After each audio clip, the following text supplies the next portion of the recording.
Hi everyone, in front of me I've got NUBIA Air, and let me share with you how to reset network preferences on this device.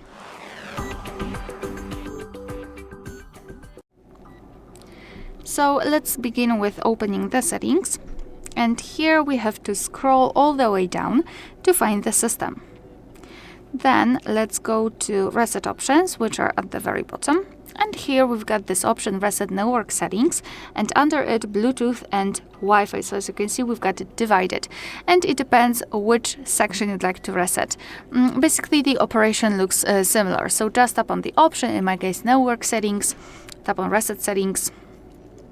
We have to confirm everything with our screen lock. Tap on reset settings. Here we've got also the information that we cannot undo this action, so be aware. And as you can see, we've got the information, we just did it.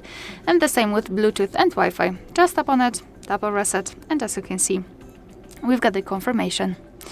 Alright, so that will be all. Thank you so much for watching. Please hit the subscribe button and leave the thumbs up.